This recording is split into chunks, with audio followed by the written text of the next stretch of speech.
దాసగణు మహారాజ్ గారు ఈ స్తవన మంజరిని సెప్టెంబర్ 9, 1918 సోమవారం నాడు రచించారు. డిసెంబర్ 9, 1918న బాబాకు అంకితమిచ్చారు. బాబా మహాసమాధికి కేవలం 36 రోజుల ముందు మాత్రమే ఈ గ్రంథం వ్రాయబడింది. షిరిడీలో ద్వారకామాయిలో సాయి సమర్థులు ప్రశాంతంగా ఆసీనులై ఉన్నప్పుడు ఆయన సమ్ముఖంలో దీనిని గానం చేసి సాయికి అంకితమిచ్చాడు దాసగణు. సాయీసుడు తన్మయత్వంతో నిమీలిత నేత్రాలతో చిరునవ్వు చిందిస్తూ దీనిని సంపూర్ణంగా శ్రవణం చేసి చివరిలో తన ఆమోదం తెలుపుతూ, దీనిని నిత్యపారాయణ చేసేవారు సర్వ అరిష్టాలు తొలగి సుఖశాంతులతో భోగ భాగ్యాలతో వర్ధిల్లెదరుగాక అని ఆశీర్వదించారు. నిత్యపారాయణ క్రమము. శ్రీ సాయినాథ స్తవన మంజరి నిత్యపారాయణకు ఎలాంటి కఠిన నియమ నిబంధనలు లేవు. సాయి పట్ల సంపూర్ణ విశ్వాసం, భక్తి, ప్రేమలే అసలు సిసలైన నియమాలు. ఏ సమయంలో అయినా సరే, అంటే పగలు కానీ రాత్రి కానీ, ప్రశాంతమైన మనస్సుతో వీలైనంత ఏకాంత ప్రదేశంలో కూర్చొని సాయిబాబా రూపాన్ని మనసులో ధ్యానించి పారాయణ చేయవచ్చు. ఇది సూక్ష్మంలో మోక్షం లాంటిది అని చెప్పారు. ఈ స్తోత్రంలో దాసగణు అని వచ్చిన ప్రతి చోట ఎవరైతే చదువుతున్నారో వారు మీ పేరును పెట్టుకుని ఈ స్తోత్రాన్ని చదువుకోండి. సాయినాథ స్తవన మంజరి. ఓం శ్రీ గణేశాయ నమః. జగదాధార సర్వసాక్షి ఓ పార్వతీనందన మయూరేశ్వర లంబోదర ఊహాతీత ఓ గణపతి పాహిమాం. నీవు సకల గణాధిపతివి, అందుకే గణేశుడిగా ప్రసిద్ధి చెందావు. సకల శాస్త్రాలు నిన్ను కీర్తిస్తూ ఉన్నాయి. ఓ మంగళస్వరూప బాలచంద్ర, నన్ను రక్షించు. ఓ సరస్వతి వాగ్విలాసిని, నీవు శబ్ద సృష్టికి రాణివి. నీ ప్రాభవం వల్లనే పలుకులు ప్రభావం అందుతాయి. నీ అస్తిత్వం వల్లనే లోక వ్యవహారాలన్నీ జరుగుతాయి. గ్రంథకర్తలందరికీ నీవే ఆరాధ్య దేవతవు. నీవు ఈ జగతికే అలంకార భూషణానివి. నీవు ఊహాతీతమైన మహాశక్తివి. ఓ జగన్మాత వాగ్దేవి, నీకు వందనం. ఓ పండరీనాథ పాండురంగ పూర్ణ పరబ్రహ్మ సాధు జనప్రియ సగుణ స్వరూప దయాసాగర నరహరి పరమదయామయ, నన్ను రక్షించు. ఓ జగన్నాటక సూత్రధారి రుక్మిణీ వల్లభ సర్వ జగద్వ్యాపక, శాస్త్రాలన్నీ నీ స్వరూపాన్నే వర్ణిస్తున్నాయి. ఓ చక్రపాణి పుస్తక జ్ఞానులకు నీవు అంతుపట్టవు. గ్రంథాలు పఠించినంత మాత్రాన విఘ్నులవుతారా? ఆ మూర్ఖ పండిత శిఖామణులు పాండిత్యంతో కేవలం వాదాలకే పరిమితమై ఆ శాస్త్ర చర్చల్లోనే మునిగి తేలుతూ ఉంటారు. సాధు సత్పురుషులు మాత్రమే నిన్ను తెలుసుకొనగలుగుతారు. మాయామోహితులైన మిగిలిన జనావళికి అది అసాధ్యం. ఓ దేవా, నీకివే సాష్టాంగ దండ ప్రణామములు. సాదరంగా స్వీకరించి నన్ను రక్షించు. ఓ పంచవదన శంకర కపాలమాలాభరణ నీలకంఠ దిగంబర, ఓ పశుపతి ఓంకార స్వరూప, నీకు నమస్కారం. నీ నామాన్ని స్మరించినంత మాత్రాన దైన్యం నశిస్తుంది. ఓ ధూర్జటి, ఏమి నీ నామ మహిమ. ఓ నీలకంఠ, నీ చరణాంబుజాలకు నమస్కరించి నేను ఈ స్తోత్రాన్ని వ్రాయబోనితిని. ఓ పరమేశ్వర, సదా నీ సంపూర్ణ సహాయాన్ని అందించి నన్ను సఫలీకృతుణ్ణి చెయ్యి. ఓ అత్రినందన దత్తాత్రేయ, నీకు వందనం. మా కులదేవత శ్రీ మహాలక్ష్మికి ప్రణతులు. తుకారాం మొదలైన సాధు సత్పురుషులకు, ఇతర భక్తవరేణ్యులకు నమస్కృతులు. శ్రీ సాయినాథ ప్రభు, మీకు జయము, దిగ్విజయము. పతిత పావన దయామయ, మీ పాద పద్మాలపై నా శిరసు నుంచాను. ఆశ్రిత మందార అభయప్రదాత, నన్ను సకల భయాల నుండి రక్షించు. ఓ సాయినాథ సౌఖ్యధామ నిలయమైన పూర్ణ పరబ్రహ్మ మీరే. పురుషోత్తముడైన శ్రీ మహావిష్ణువు, మదనాంతకుడైన ఉమాపతి శంకరుడు కూడా మీరే. నీవు నరరూపు దాల్చిన పరమేశ్వరుడవు. జ్ఞానాకాశంలో ప్రకాశించే భాస్కరుడవు. కరుణాసాగరుడవు. భవరోగాలకు ఔషధం వంటివాడవు. నీవు దీనుల హీనుల పాలిట చింతామణివి. భక్తజనులను పునీతులను గావించే పావన గంగా నదీమ తల్లివి. సంసార సాగరంలో మునిగి దరికానని వారిని దరి చేర్చే నౌకవు. ఈ జగతిలో భయార్తులకు ఆశ్రయం నీవే. నీవు ఈ జగతికే మూలకారకుడవు, శుద్ధ చైతన్య స్వరూపుడవు. ఓ కరుణాసాగర, ఈ ప్రపంచమంతా నీ లీలా విలాసమే కదా. జనన మరణాలు అజ్ఞాన భావజనితాలు, అవి కేవలం భ్రాంతి మాత్రమే. సంపూర్ణ జ్ఞానులు ఎంతో పరిశోధించి గ్రహించిన సత్యం ఇది. అట్టి అజ్ఞాన తిమిరాన్ని నశింపచేసే నీకు జనన మరణాలు లేవు. సాక్షాత్తు పరబ్రహ్మస్వరూపుడవైన నీవు వాటికి అతీతుడవే కాదు, నిజానికి వాటిని శాసించే మహారాజువు కూడా. జలకుండంలో నివసించే నీరు అక్కడే పుట్టినట్లా కాదు కదా. అది పూర్వం ఏనాటి నుండో భూగర్భంలోనున్న జలనిక్షిప్తం నుండి ఇప్పుడు పైకి ఉబికి వచ్చిన ఊట నీరు మాత్రమే. పల్లపు ప్రదేశంలో నీరు ఊరితే దాన్ని కుండము అంటాం. ఆ నీరే లేకపోతే దానిని గుంట అంటాం. నీరు నిండడం, ఇంకడం అనే స్థితులు నీటికి సంబంధించినవి కాదు. అవి కేవలం కుండమునకు మాత్రమే చెందినవి. కుండంలో ఉండే నీరు తన మహత్వాన్ని ఎన్నడూ కూడా కుండానికి ఇవ్వదు. అంటే జనన మరణాలు తనువుకే కాని ఆత్మకి అన్వయించవు. నీటితో నిండుగా ఉండి కళకళలాడుతూ ఉన్నప్పుడే కుండము గర్విస్తుంది. కానీ ఆ నీరే ఇంకిపోతే దీనావస్థకు చేరుకుంటుంది. ఈ మానవ దేహమే ఒక కుండము. అందులోని నిర్మలమైన నీరే శుద్ధ చైతన్యం, అంటే జీవాత్మ. కుండములు అనేకం, అయినా జలం ఒక్కటే. ఓ సాయిదేవా, దయామయ, నీవు అనాదివి, జనన మరణాలకు అతీతుడవు. నీవే వజ్రాయుధమై నాలోని అజ్ఞాన పర్వతాన్ని ఛేదించి సమూలంగా నాశనమొందించు, అంటే జ్ఞానోదయాన్ని కలిగించు. ఇంతవరకు ఈ భూమండలంపై ఎన్నో కుండములు జనించాయి, ఇక ముందు కూడా ఉద్భవిస్తాయి. అట్టి ప్రతి ఒక్క కుండానికి ప్రత్యేకమైన నామరూపాలు ఉంటాయి. కల్పాంతం వరకు అవి అలా పిలువబడుతూ గుర్తింపబడుతూ ఉంటాయి. నిఖిల జగతిలోని సమస్త జీవుల యందు విరాజమానమై ఉన్నది ఒకే చైతన్య శక్తి, అనగా సకల జీవుల యందు ఉన్నది ఒకే ఆత్మ. అందుకే నీవు నేను అనే తారతమ్య భావం ఉచితం కాదు.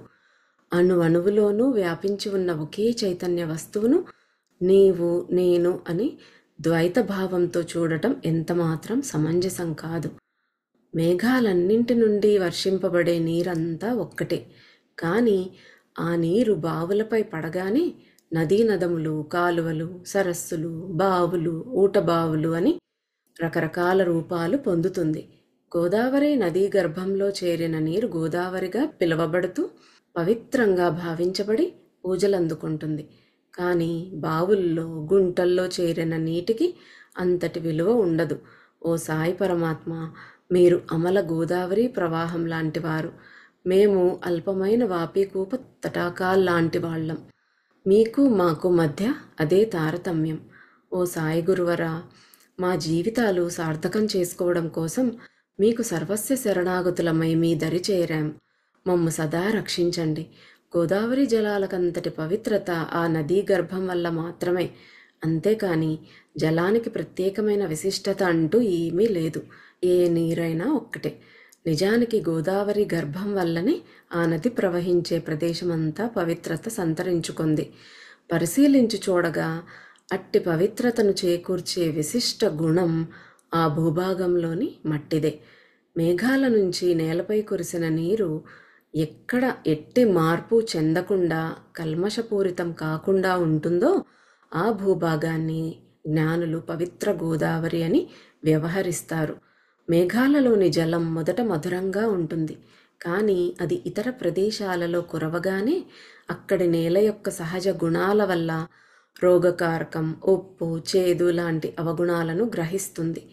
ఓ సద్గురురాయ, మీలాగా కామ, క్రోధ, లోభాది అరిషడ్వర్గాల కల్మషాలంటని పవిత్రమూర్తులకు సత్పురుషులు అన్న నామం శోభిస్తుంది. కనుక సత్పురుషులందరూ పవిత్ర గోదావరి నది లాంటి వాళ్ళు. మీరు వారందరిలో అత్యున్నత స్థానాన్ని అలంకరించారు. సృష్టి ఆది నుండి కూడా గోదావరి ఉన్నది. నాటి నుండి నేటి వరకు లోటు లేకుండా నిండుగా ప్రవహిస్తూనే ఉంది. అంటే నీరు మారుతూ ఉన్నను ఎప్పుడూ నిండుగా ఉండే గోదావరి ప్రవాహంలా జీవులను పాప పంకిలం నుండి ఉద్ధరించే నిమిత్తం సత్పురుష పరంపర అవతరిస్తూనే ఉంటుంది.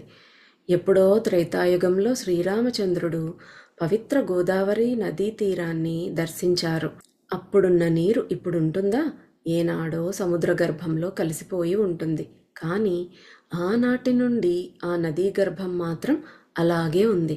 అప్పటి నీరు వాలుగా ప్రవహించి సాగరంలో కలిసిపోయినప్పటికీ నాటి నుండి నేటి వరకు గోదావరి నదీ గర్భానికి దానిలోని నీటికి ఉండే పవిత్రత చెక్కు చెదరలేదు. ఏటేటా పాత నీరు పోయి నదిలోకి కొత్త నీరు వస్తూనే ఉంటుంది. అదేవిధంగా సత్పురుషులందరికీ ఈ సిద్ధాంతం వర్తిస్తుంది. ఓ సాయి పరమాత్మ, మీ పట్ల కూడా ఈ న్యాయమే వర్తిస్తుంది. గోదావరి తీరంలోని సత్పురుషులు 100 సంవత్సరాలు కలిస్తే ఒక శతాబ్దం అవుతుంది. అలాగే సత్పురుషులు సాధుజనుల కన్నా 100 రెట్లు అధిక తేజస్వులు. వీరు నది మధ్యలోని మహాప్రవాహం లాంటి వాళ్ళు. ఇతర సాధుజనులందరూ నదిలోని చిన్న చిన్న అలల లాంటి వాళ్ళు. ఈ పవిత్ర గోదావరిలో మొట్టమొదటి ప్రవాహ రూపంలో వచ్చిన సత్పురుషులు సనత్కుమారుడు, సనక సనందులు మొదలైన వాళ్ళు. ఇది నిస్సంశయం. ఆ తర్వాత నారదుడు, తుంబురుడు, ధ్రువుడు, ప్రహ్లాదుడు, బలిచక్రవర్తి, శబరి, అంగదుడు, ఆంజనేయుడు, విదురుడు, గోపగోపికలు మొదలైన వాళ్ళు ప్రభవించారు. ఇలా పూర్వకాలం నుండి ఈనాటి వరకు గడిచిన ప్రతి శతాబ్దంలోనూ వచ్చిన ఎన్నో వరద ప్రవాహాల్లాంటి సత్పురుష పరంపరను వివరించగల శక్తి నాకు లేదు. ఓ సాయినాథ, అదే ఉరవడిలో ఈ శతాబ్దంలో గోదావరిలో ఉప్పెనలా మీరు అవతరించారు. ఇది యథార్థం. శరణాగతి. ఓ సాయి సమర్థ, అందుకే సకల పాపాలు నిర్మూలించగల నీ దివ్య చరణారవిందాలను నేను ఆశ్రయించాను. దేవా, నా అవగుణాలు పరిగణించి నన్ను నిరాదరించకు, దయతో కాపాడు. దయాఘన సాయిదేవా, నేను దీనుణ్ణి, హీనుణ్ణి, అజ్ఞానిని, మహాపాపిని, దుష్కర్మాసక్తుణ్ణి, సకల దుర్గుణాలు ఉన్నవాణ్ణి. అయినప్పటికీ నన్ను ఉపేక్షించకు. దీనబంధు గ్రామ గ్రామాల నుండి వచ్చి తనలో కలిసే మురికి కాలువలను గోదావరి నది తిరస్కరిస్తుందా? పరశువేది ఇనుములోని దోషాలను పరిగణిస్తుందా? నీవు పరశువేదివి, నేను పాపాత్ముడనని నన్ను విడువకు, నీ దరి చేర్చుకో. నాలో ఎన్నో కల్మషాలున్నాయి. ఓ పతిత పావన, నీ కరుణా కటాక్ష వీక్షణాలు నాపై ప్రసరించి వాటిని తక్షణమే సమూలంగా నిర్మూలించు. అదే ఈ దాసుని విన్నపం. ఓ సాయి గురువర, పరశువేది తాకిన తర్వాత కూడా ఇనుము బంగారంగా మారకుండా ఇనుముగానే మిగిలిపోతే ఆ లోపం దేనిది? పరశువేదిది కాదా? అందుచేత నాలో పరివర్తన కలగకపోతే ఆ లోపం ఎవరిది? కనుక మాలోని మాలిన్యాలను పోగొట్టి మమ్మల్ని ఉద్ధరించు. బాబా దీనబంధు, నా భాగ్యప్రదాత మీరే. నన్ను పాప విముక్తుణ్ణి చెయ్యండి. నన్ను పవిత్రునిగా చెయ్యలేదన్న అపకీర్తి మీకు రాకూడదు. మీరు పరశువేది, నేను ఇనుప ముక్క లాంటి వాణ్ణి. అందుచేత అది మీ బాధ్యత కూడా. సాయిమాత, బిడ్డలు తప్పు చేయడం సహజమే, కానీ తల్లి కోపగించుకుంటుందా? వాళ్లను ప్రేమగా లాలించి చేరదీయదా? అదేవిధంగా నన్ను కరుణించు, నాపై కోపించకు. మీరు మా కోరికలు తీర్చే కల్పతరువు. ఈ భవసాగరాన్ని దాటించే నావ మీరే, ఇది నిస్సంశయం. ఓ సాయినాథ, నీవే కామధేనువు, నీవే చింతామణివి, నీవే జ్ఞానాకాశంలో ప్రకాశించే భాస్కరుడవు, నీవే సద్గుణాల నిధి, స్వర్గధామం చేర్చే సోపానం కూడా నీవే. ఓ పరమపావన పుణ్యపురుష, ఓ శాంతస్వరూప, ఆనంద నిలయ, చిత్ స్వరూప, పూర్ణావతార, భేదరహిత, జ్ఞానసింధు, నీకు వందనం. ఓ విజ్ఞానమూర్తి, పురుషోత్తమ, క్షమాశాంతి నిలయమా, భక్తలోక విశ్రాంతి ధామమా, మమ్మల్ని అనుగ్రహించండి. మీ చల్లని కృపావర్షం మాపై కురిపించండి. ఓ సాయినాథ, సమర్థ సద్గురు, సద్గురు మచ్చింద్రనాథుడు మీరే. మహాత్ముడైన జాలంధరుడు, నివృత్తినాథుడు, జ్ఞానేశ్వర మహారాజు, భక్త కబీరు, గోండా నివాసి శ్రీ షేక్ మహమ్మద్ ఏకనాథ్ మహారాజ్ కూడా మీరే. ఓ సమర్థ సద్గురు, దామన్గాం నివాసి మాన్కోజీ బోధల, సావతమాలి, సమర్థ రామదాస స్వామి, భక్త తుకారాం, సఖారాం మహారాజ్, మాణిక్య ప్రభువు కూడా మీరే. ఓ సాయినాథ, మీరు సకల సద్గురు స్వరూపులు. మీ అవతార లక్ష్యం అనూహ్యం. మీ కులగోత్రాలు అతి రహస్యం. మీ చరిత్ర అగోచరం. నిన్ను కొందరు మహమ్మదీయుడంటారు, మరికొందరు బ్రాహ్మణుడంటారు. కానీ నీ నిజస్థితి ఎవరికెరుక? ఆహా, శ్రీకృష్ణుడిలా పరమాద్భుత లీలలు ప్రదర్శిస్తూనే ఉన్నావు. ఆనాడు శ్రీకృష్ణుని గురించి కూడా ప్రజలు ఎన్నో విధాలుగా భావించారు. కొందరు యదుకుల భూషణుడని కీర్తిస్తే, మరికొందరు పశుల కాపరి అని హేళన చేశారు. శ్రీకృష్ణుడు యశోదకు సుకుమార బాలుడు, కంసుడి పాలిట కాలయముడు, ఉద్ధవునికి ఆప్తమిత్రుడు, అర్జునుడికి పూర్ణజ్ఞాని. ఓ గురురాయ, అలాగే జనులు మీ గురించి కూడా ఎవరి మనోభావాల్ని బట్టి వారు భావిస్తున్నారు. అందుకు తగినట్లుగానే ఫలితం పొందుతున్నారు. మీరుండేది మసీదులో. మీ చెవులకు కుట్లు లేవు. నైవేద్యం సమర్పించేటప్పుడు తరచుగా ఫాతిహా చదువుతూ ఉంటారు. ఇవన్నీ చూసి కొందరు మిమ్మల్ని మహమ్మదీయుడన్నారు. ఓ కారుణ్యమూర్తి, మీరు నిరతాగ్నిహోత్రి. నిరంతరం ధుని వెలిగించి ఉంచుతారు. మీ అగ్నిహోత్ర ఆరాధన చూసి మిమ్మల్ని హిందువుగా భావించడం కూడా సహజమే కదా. కానీ సాయిదేవా, ఇట్టి జాతి భేదాల భ్రాంతులు, శుష్క వివాదాలలో, తర్క వితర్క మాయాజాలంలో మునిగి తేలే తార్కికులకు మాత్రమే. కానీ నిజమైన భక్తులు, భావజిజ్ఞాసువులు మాత్రం వీటికి ప్రాముఖ్యాన్ని ఇవ్వరు. వారు ఇలాంటి మాయాజాలంలో చిక్కుకోరు. ఓ సద్గురు సార్వభౌమ, నిజానికి మీది పరబ్రహ్మస్థితి. ఈ జాతి మతాలకు మీరు అతీతులు. మహోన్నతమైన జగద్గురు మూర్తివి. ఈ జగత్కర్తలు మీరే. బాబా, హిందూ ముస్లింల పరస్పర మనస్పర్ధలను రూపుమాపి సర్వమానవ సౌభ్రాతృత్వాన్ని పెంపొందించడం కోసం మసీదులో నిరంతరం ధుని వెలిగించి అగ్నిహోత్ర ఆరాధన చేస్తూ అపూర్వ లీలా విలాసాల్ని ప్రదర్శించావు. భక్తులకు ఏకత్వాన్ని చాటి చెప్పావు. సాయిసా, నీవు కులగోత్రాలకు అతీతుడవు, సత్స్వరూపివి. నీవు మా ఊహలకందని అవతారమూర్తివి. ఓ సాయి పరమాత్మ, తర్క వితర్కాలనే జోడు గుర్రాలపై స్వారీ చేస్తూ ఊహాతీతుడవైన నిన్ను చేరగలమా? తార్కికులకు అంతుబట్టని మీ నిజ తత్వాన్ని వాక్కులతో ప్రకటించడం సాధ్యమా? అది శబ్ద పరిధికి మించినది. అటువంటప్పుడు నా ఈ మాటలు నిలువగలవా? అందుకు సంపూర్ణ భక్తి విశ్వాసాలు మాత్రమే సాధనాలు. ఓ తేజస్వరూప, మీ సన్నిధిలో భావ పరంపర పెళ్ళుబికి రాగా మౌనంగా ఉండలేక పలుకుతున్నాను. వ్యవహార సరళిలో స్తుతించటానికి సాహిత్యంలోని పలుకులే కదా సాధనాలు.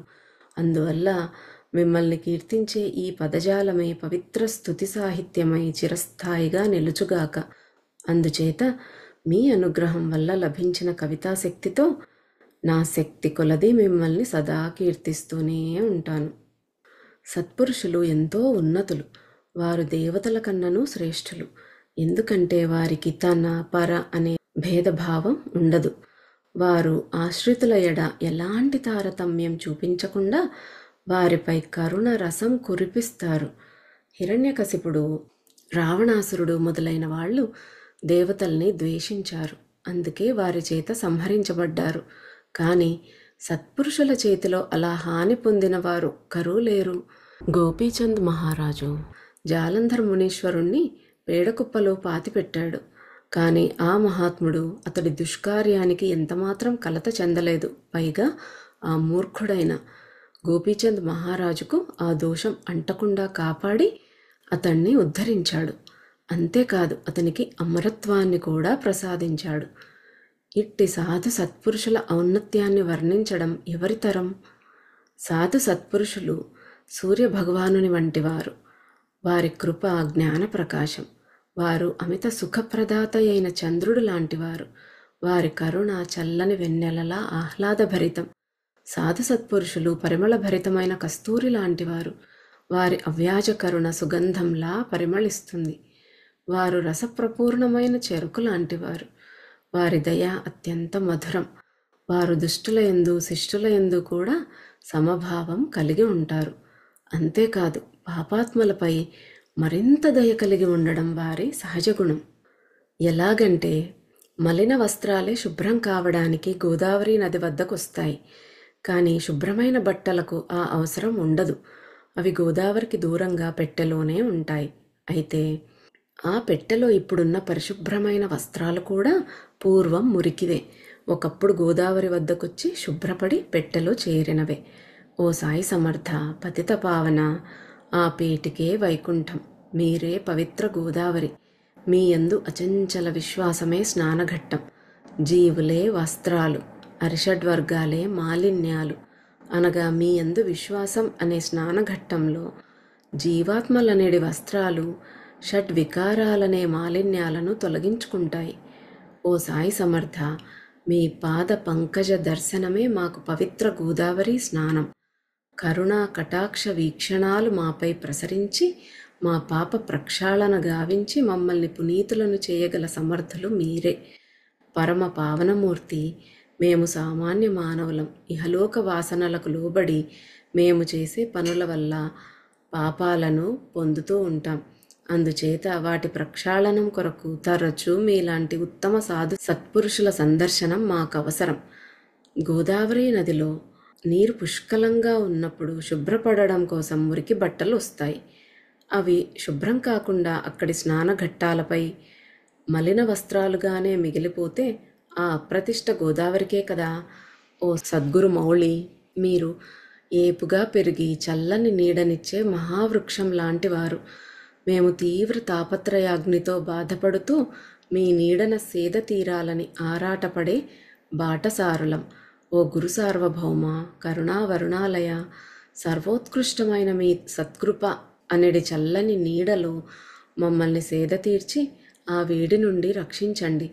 నీడ కోసం ఒక వృక్షం కింద కూర్చున్నప్పుడు పైనుండి ఇంకా ఎండవేడి తగులుతూ ఉంటే దాన్ని నీడనిచ్చే వృక్షమని ఎవరంటారు? మహావృక్షం లాంటి మిమ్మల్ని మేము ఆశ్రయించాం. ఇంకా తాపత్రయాగ్ని మమ్మల్ని బాధిస్తూ ఉంటే మిమ్మల్ని ఆశ్రిత మందారమని ఎవరంటారు? ఓ సాయి, ఈ లోకంలో జనావళికి మీ కృప లేకుండా మేలు జరగడం అసాధ్యం. కృష్ణ భగవానుడి అనుగ్రహం వల్లనే కదా కురుక్షేత్రంలో అర్జునుడు ధర్మ మార్గమెరిగి ధన్యుడయ్యాడు. స్నేహశీలి అయిన సుగ్రీవుని సహాయంతో విభీషణుడు శ్రీరామచంద్రుని దివ్య సన్నిధిని పొందగలిగాడు. అతడి ద్వారానే రామ విభీషణుల మైత్రీ బంధం పెంపొందింది. సత్పురుషుల కారణంగానే శ్రీహరి మహిమలు విశ్వవిఖ్యాతమయ్యాయి. వేదాలు కూడా నిర్గుణ పరబ్రహ్మను సంపూర్ణంగా వర్ణించలేకపోయాయి. అందుచేత అవ్యక్తమైన నిర్గుణ బ్రహ్మత్వాన్ని ఊహించి ఉపాసించడం సామాన్యులకు సాధ్యం కాదు. అందుకే ఋషులు సగుణోపాసన అనే సాధనాన్ని భూలోకంలో ప్రవేశపెట్టి ప్రచారం చేశారు. ఆ పరబ్రహ్మను సగుణ సాకార రూపంలో భూమిపై అవతరింపచేశారు. వైకుంఠాధిపతి రుక్మిణీ వల్లభుడు అయిన శ్రీకృష్ణుణ్ణి దామాజీ మాలవానిగా చేశాడు. ఆ జగన్నాథుడే భక్తచోఖా మేళా కోసం పశువుల కళేబరాలు మోసాడు. సాధు సత్పురుషుల అసమాన శక్తి సామర్థ్యాలకు లోబడి ఆ జగన్నాథుడైన శ్రీహరి నీటి కడవలు మోసి వారికి సేవలందించారు. అట్టి సత్పురుషులు అసమాన శక్తి సంపన్నులు. వారు సచ్చిదానంద స్వరూపుడైన పరమాత్మను కూడా శాసించగలవారే. ఇలా సత్పురుషుల మహిమల గురించి ఇంకా ఎంతని వర్ణించను. ఓ సాయినాథ, సద్గురు మౌళి, షిరడీ పురాధీశ, ఇన్ని మాటలెందుకు? మీరే నా తల్లి, తండ్రి, నా సర్వస్వం మీరే. ఓ సాయీశ, అగణిత లీలా విలాస, యోగీశ్వరేశ్వర, నిజానికి మీ లీలల పరమార్థాన్ని ఎవరు గ్రహించగలరు? మాటల కందని మీ లీలలను పామరుడనైన నేనెలా వర్ణించగలను? బాబా, జీవులను ఉద్ధరించడానికే మీరు షిరిడీలో అవతరించారు. ప్రమిదల్లో నూనెకు బదులుగా నీరు పోసి దీపాలు వెలిగించి తామస జనుల అజ్ఞానాంధకారాన్ని పారద్రోలారు. ఓ సాయినాథ, శేషసాయి, జానెడు వెడల్పున్న చెక్క బల్లను ఎత్తులో వ్రేలాడదీసి దానిపై నిద్రించారు. నిరుపమానమైన మీ యోగశక్తిని ఎరుకపరిచి భక్త జనులను సంభ్రమాశ్చర్యాలకు గురి చేశారు. మీ ఆశీర్వచన ప్రభావంతో ఎందరో గొడ్రాళ్ళు సంతానవతులయ్యారు. మీరు ఎందరో రోగుల వ్యాధులను ఊదితో నిర్మూలించారు. ప్రభు, మా ఐహిక బాధలను తొలగించడం మీకు అసాధ్యం కాదు. గజరాజుకు చిన్న చీమ బరువు అనిపిస్తుందా? ఓ సద్గురురాయ, ఈ దీనుని కరుణించు. దీనబంధు, నీవే దిక్కని నమ్మి వినమ్రంగా నీ పాదాలను ఆశ్రయించిన నన్ను నిరాదరించకు. ప్రభు, నీవు రాజాధిరాజువు, ధనికులలో కుబేరుడివి, వైద్యులలో ధన్వంతరివి. ఈ జగతిలో నీకు నీవే సాటి. సాయిదేవ, ఇతర దేవతల పూజకు ఎన్నో పూజా ద్రవ్యాలు ఉన్నాయి, ఎన్నెన్నో పూజా విధానాలు ఉన్నాయి. కానీ ఈ లోకంలో మిమ్మల్ని పూజించటానికి తగిన వస్తువే లేదు. ప్రతి వస్తువులోనూ మీ అంశ కనిపిస్తుంటే మిమ్మల్ని దేనితో పూజించగలను, ఎలా పూజించగలను? సూర్యభగవానుడు తన రాజ్యంలో దీపావళి పండుగ ఎలా జరుపుకుంటాడు? ఏ కాంతి ద్రవ్యాలతో జరుపుకుంటాడు? సాగరుడికి దాహం వేస్తే ఆయన దప్పిక తీర్చగల నీరు ఈ భూమిపై లభిస్తుందా? అగ్నిహోత్రుడికి చలివేసి వేడి కావాలంటే నిప్పు ఎక్కడి నుంచి తేగలం? ఓ సాయి సమర్థ సద్గురు, పూజా సామాగ్రి అంతా మీ అంశతోనే నిండి ఉంది. మొదటి నుంచి అవి మీలోని భాగమే. ఈ నిజం మీకు తెలియనిదా? సాయి, నేను తత్వదృష్టితో ఏవేవో వేదాంత విషయాలు ఊరికే చెబుతూ ఉన్నాను. కానీ నిజానికి నా మనస్సుకంతటి దివ్యానుభూతి కలగలేదు. అందుచేత అనుభవ జ్ఞానం లేకుండా నేను పలికే ఈ నిస్సారమైన పలుకులన్నీ నిరర్థకం. ఓ గురు సార్వభౌమ, మీతో సాన్నిహిత్యాన్ని పెంపొందించుకోవాలని మిమ్మల్ని వ్యావహారిక రీతిలో అర్చిస్తున్నాను. నిజానికి ఆ సామర్థ్యం కూడా నాకు లేదని నేనెరుగుదును. అందువల్ల అనేక రూపకల్పనలతో మిమ్మల్ని పూజిస్తున్నాను. ఓ కృపానిధి, దయతో ఈ దాసుని పూజలు స్వీకరించి ఆత్మార్పణ శక్తిని ప్రసాదించండి. ప్రేమాశ్రువులతో మీ పాదాలు కడుగుతున్నాను. మీకు సద్భక్తి అనే చందనం పూయుచున్నాను. శబ్దాలంకారాలు అనే కఫనీని మీకు వస్త్రంగా సమర్పిస్తున్నాను. ప్రేమ భావాలనే కుసుమాలతో కూర్చిన సుమమాలతో మీ గళసీమను అలంకరిస్తున్నాను. నా దుర్గుణాలను, పాపకర్మలను కాల్చి ధూపం వేసి మిమ్మల్ని అర్చిస్తున్నాను. నిజానికి అవి మలిన పదార్థాలే, కానీ వాటి నుండి దుర్గంధం వెలువడడం లేదు. సద్గురు సన్నిధిలో కాక ఆ ధూప సామాగ్రిని మరెక్కడ వ్రేల్చినప్పటికీ ఆయా ద్రవ్యాల సహజ వాసనలే వెలువడతాయి. ధూపద్రవ్యం అగ్నిని స్పృశించగానే దాని సహజ పరిమళం వెదజల్లబడుతుంది. ఇది సహజం, కానీ మీ సమక్షం ఇందుకు విరుద్ధం. సహజ వాసనలు అగ్నిలో ఆహుతైపోతాయి. పరిసర ప్రాంతమంతా సుగంధ పరిమళం అక్షయంగా వ్యాపించి శాశ్వతంగా నెలకొంటుంది. సాయి సన్నిధిలో మన కల్మషాలు దహించబడి సద్గుణాలు పరిమళిస్తాయి. అంటే పతితులు పావనులవుతారు. గంగాజలంలోని మలినాలను తొలగించగానే గంగానది నిర్మలమై తిరిగి పూర్వపు పవిత్రత సంతరించుకుంటుంది. అలాగే మనసులోని మాలిన్యాలు తొలగగానే ఆత్మ పరిశుద్ధమై ప్రకాశిస్తుంది. ఓ గురుచంద్రమా, మాయ, మోహం అనే దీపాలను మీ ముందు వెలిగిస్తున్నాను. ప్రతిఫలంగా నాకు సంపూర్ణ వైరాగ్య స్థితిని ప్రసాదించండి. అచంచల విశ్వాసం అనే సింహాసనాన్ని నిండు మనసుతో మీకు ఆసనంగా సమర్పిస్తున్నాను. దయతో దానిపై విరాజమానులై నా భక్తినే నైవేద్యంగా స్వీకరించండి. ఓ సాయి పరాత్పర, దానిని ఆరగించి అందలి సారాన్ని తిరిగి నాకు ప్రసాదించండి. నేను మీ పసిబిడ్డను. మాతృస్తన్యాన్ని గ్రోలడం మీ బిడ్డగా అది నా హక్కు. ఇది మానసిక పూజ. ఇందు భక్తుడు అర్పించే నైవేద్యం భక్తి. భక్తుడు భగవంతుడి నుండి ఆశించే ప్రతిఫలం సంపూర్ణ మానసిక సంతృప్తి. నా మనసే మీకు దక్షిణగా సమర్పించాను. దయతో స్వీకరించండి. అందుచేత ఇక మీదట నేను చేయబోయే పనులన్నింటికీ నేను కర్తను అనే అహంభావాన్ని నాలో తొలగించి సంపూర్ణ వైరాగ్య స్థితిని ప్రసాదించండి. పుణ్యశ్లోక సాయి సత్ప్రభు, వినమ్రుడనై అనన్య భక్తితో కూడిన ప్రార్థనతో సాష్టాంగ ప్రణామం చేస్తున్నాను. స్వీకరించండి.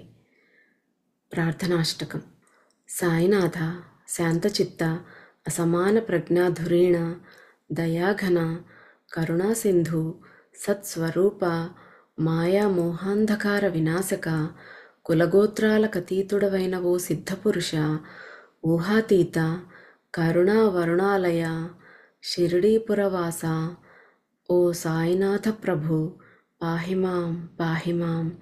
జ్ఞానభాస్కర, జ్ఞానప్రదాత, సకల శుభంకర, సద్భక్త హృదయ విహార, శరణాగత రక్షక పాహిమాం. నీవు సృష్టికర్తవైన బ్రహ్మదేవుడవు, స్థితికారకుడైన లక్ష్మీ వల్లభుడవు, ముల్లోకాలకు లయకారకుడైన రుద్రుడవు కూడా నిశ్చయంగా నీవే. ఓ త్రిమూర్తి స్వరూప సాయినాథ, నీకు నమస్సులు. నీవు సర్వవ్యాపకుడవు. ఈ సమస్త భూమండలంలో నీవు లేని చోటంటూ ఉందా? నీవు సర్వజ్ఞుడవు, సకల జీవ హృదయాంతరవాసివైన ఓ సాయినాథ, నీకు నమస్సులు. ఓ సాయి సమర్థ, నా అపరాధాలన్నింటినీ మన్నించు. చంచల మనస్కుడను భక్తిహీనుడను అయిన నా సందేహాలన్నింటినీ శీఘ్రమే నివారించు. నీవు ధేనువు, నేను నీ లేగను. నీవు చంద్రుడివి, నేను చంద్రకాంతమణిని. దివిజ గంగా తరంగిణీ తీర్థమైన నీ పవిత్ర చరణ కమలాలకు ఈ దాసుని హృదయపూర్వక వందనాలు. సాయి సత్ప్రభు, కరుణతో మీ వరద హస్తాన్ని నా శిరస్సుపై ఉంచి నన్ను ఆశీర్వదించండి. మీ దాసుడనైన ఈ దాసగణుని చింతలు శోకాలు సత్వరమే నివారించండి. ఓ సాయిదేవా, ఈ ప్రార్థనాష్టకాన్ని మీకు సమర్పించి మీ మ్రోల సాష్టాంగపడుతున్నాను. నా పాప తాప దైన్యాలను సమూలంగా హరించి నన్ను ఉద్ధరించండి. ఓ సాయి గురువరా, మీరు గోమాత, నేను మీ లేగదూడను. మీరు నా ప్రియ జనని, నేను మీ అనుంగు పసిబిడ్డను కనుక నాపై కాఠిన్యం చూపకండి. ఓ పతిత పావన, నీవు మలయగిరి అందలి శ్రీచందన వృక్షం లాంటి వాడివి, నేను ముళ్ళపొద లాంటివాణ్ణి. నీవు జీవనది అయిన పవిత్ర గోదావరి జలం లాంటివాడివి, నేను మహాపాతకుణ్ణి. ఓ గురురాయ, నిన్ను దర్శించగానే నా మనోమాలిన్యాలు దుర్బుద్ధులు నశించకపోతే నిన్ను చందన వృక్షం లాంటి వాడవని ఎవరంటారు? కస్తూరితో కూడిన మన్ను కూడా సుగంధ పరిమళ భరితమై దాని విలువ పెరుగుతుంది. పుష్పమాలలోని దారం పుష్పాల సాంగత్యం వల్లనే కదా శిరస్సుపైకెక్కి ఉన్నత స్థానం పొందుతుంది. మహాత్ములు గ్రహించడం చేత వారి మహిమ వల్ల సామాన్య వస్తువులు కూడా విశిష్ట స్థితిని పొందుతాయి. అదే మహాత్ముల సాంగత్య ఫలం.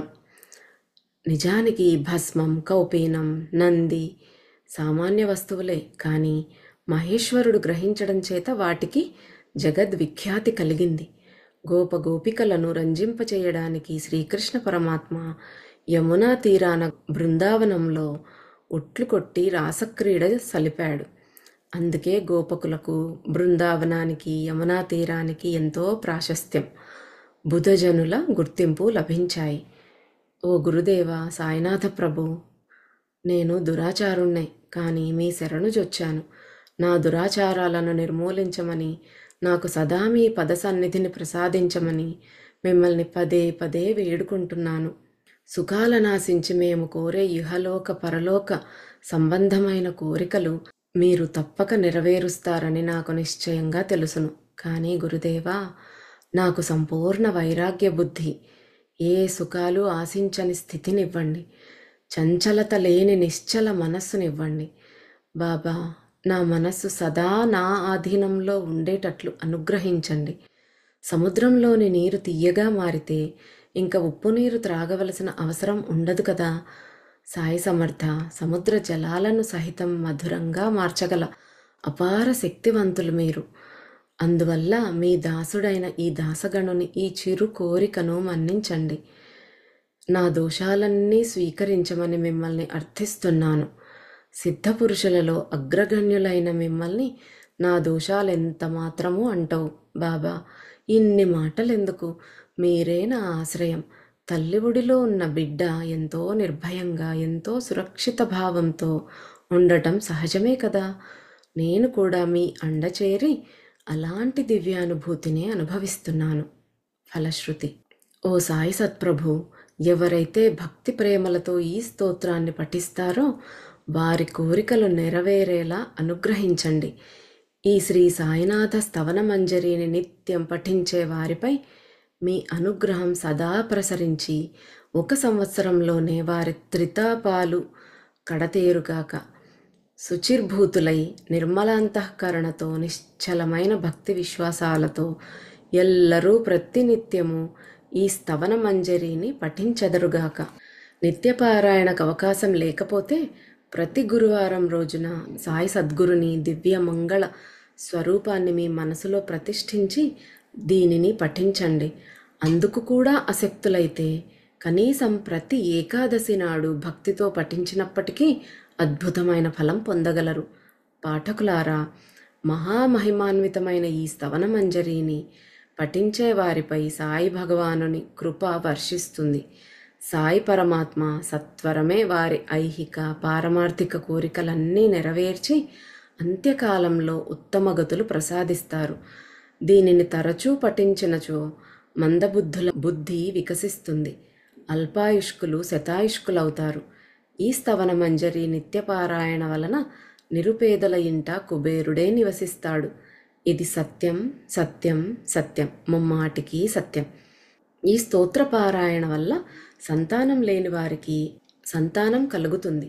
రోగులు పూర్ణ ఆరోగ్యవంతులవుతారు. దీని నిత్య పారాయణ ఫలం అమోఘం. సకల చింతలు భయాలు తొలగిపోతాయి. కీర్తిమంతులై గౌరవ సత్కారాలు పొందుతారు. చివరికి అవినాశ పరబ్రహ్మను తెలుసుకుంటారు. సోదర సాయి భక్తులారా, వివేకవంతులారా, తర్క వితర్కాలకు, వ్యర్థమైన కల్పనలకు, సంశయాలకు తావివ్వకండి. ఈ మహిమాన్విత స్తోత్ర పఠనం వలన ఒనగూడే సత్ఫలితాలపై పరిపూర్ణ విశ్వాసం కలిగి ఉండండి. క్రమం తప్పకుండా తరచుగా పరమ పావనమైన షిరిడీ క్షేత్రాన్ని దర్శించండి. అనాథనాథుడు భక్తుల పాలిట కల్పవృక్షము అయిన సాయినాథుని దివ్య చరణ కమలాలను మీ హృదయంలో స్థిరంగా ప్రతిష్ఠించండి. సాయి సద్గురుని ప్రేరణ వలననే నేను ఈ స్తోత్ర మంజరిని రచించగలిగాను. లేనిచో పామరుడినైన నా చేయి స్తోత్ర రచన సంభవమా? శక సంవత్సరం 1840 భాద్రపద శుద్ధ చతుర్థి సోమవారం మధ్యాహ్నం అనగా 9/9/1918 పావన నర్మదా నదీ తీరాన అహల్యాదేవి సమాధి వద్ద ప్రఖ్యాత మహేశ్వర క్షేత్రంలో ఈ సాయినాథ స్తవన మంజరి రచన సంపూర్ణమైంది. శ్రీ సాయి సద్గురుడు నా హృదయంలో ప్రవేశించి ఇందలి ప్రతి పదాన్ని స్ఫురింపజేసి ఈ స్తోత్ర రచన పూర్తి చేయించారు. నా శిష్యుడు భక్త దామోదర్ సాయీసుని అనుగ్రహంతో గ్రంథస్థం చేశాడు. ఈ దాసగణు సాధు సత్పురుషులందరికీ సదాదాసుడు. ఎల్లరకు సకల శుభములు అనగూడుగాక. ఈ శ్రీ సాయినాథ స్తవన మంజరి భవసాగరాన్ని తరింపజేసే దివ్య సాధనమై వెలుగొందాలని ఈ దాసగణు ఆ పాండురంగణ్ణి అత్యాదరంతో ప్రార్థిస్తున్నాడు. శ్రీ పాండురంగ స్వస్తి. శ్రీ హరిహరార్పణమస్తు. శుభం భవతు. పుండలీక వరద హరివిఠల సీతాకాంత స్మరణ. జయ జయ రామ పార్వతీపతే హర హర మహాదేవ. శ్రీ సద్గురు సాయినాథ్ మహారాజ్ కీ జై. శ్రీ సద్గురు సాయినాథార్పణమస్తు. శుభం భవతు.